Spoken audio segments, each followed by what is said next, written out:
আজ আনুষ্ঠানিকভাবে খুলছে যমুনা রেল সেতু। এই উপলক্ষে সেতুর পূর্ব প্রান্তে ইব্রাহিমাবাদ রেল স্টেশন প্রাঙ্গণে এক উদ্বোধনী অনুষ্ঠানের আয়োজন করেছে বাংলাদেশ রেলওয়ে। সেখানে আছেন সহকর্মী শামীম আল মামুন। শামীম, শুনতে পাচ্ছেন নিশ্চয়ই। প্রথম ট্রেন কখন ছেড়ে যাবে আর কি কি আনুষ্ঠানিকতা বাকি আছে, কি জানতে পারলেন?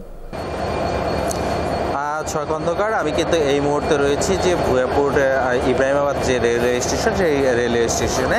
আমার পিছনে আপনি দেখতে পাচ্ছেন যে রেলওয়ে স্টেশনে যে ট্রেনটি 11টা 20 মিনিটে এই ইব্রাহিমাবাদ রেল স্টেশন থেকে ছেড়ে যাবে। এই 6636 নম্বর যে ট্রেনটি, এই ট্রেনটি কিন্তু 11টা 20 মিনিটে এই ইব্রাহিমাবাদ রেলওয়ে স্টেশন থেকে ছেড়ে যাবে এবং ওপারে হচ্ছে যে 11টা 36 মিনিটে সেখানে হচ্ছে যে প্রেস ব্রিফিংয়ের মাধ্যমে আনুষ্ঠানিকতা শুরু হবে। আরেকটি বিষয় জানিয়ে রাখি যে এই 10টা 40 মিনিটে হচ্ছে উদ্বোধন হওয়ার কথা এবং উদ্বোধন হওয়ার পরপরই কিন্তু এই ট্রেনটি 11টা 20 মিনিটে এখান থেকে ছেড়ে চলে যাবে।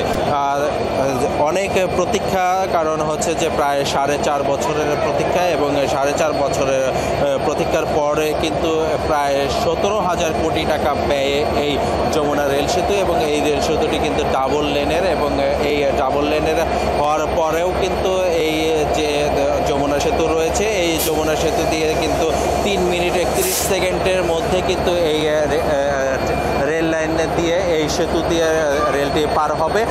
যেহেতু আগে প্রায় এই রেল সেতু না থাকার কারণে যমুনা সেতু দিয়ে প্রায় 27 মিনিটের মতো সময় লাগতো, সেখানে কিন্তু এই 3 মিনিট 30 সেকেন্ডের মধ্যে কিন্তু এই সেতু দিয়ে রেল পার হয়ে যাবে, এমনটি জানিয়েছেন কর্তৃপক্ষ। ধন্যবাদ শামীম, টাঙ্গাইল থেকে যোগ দেওয়ার জন্য।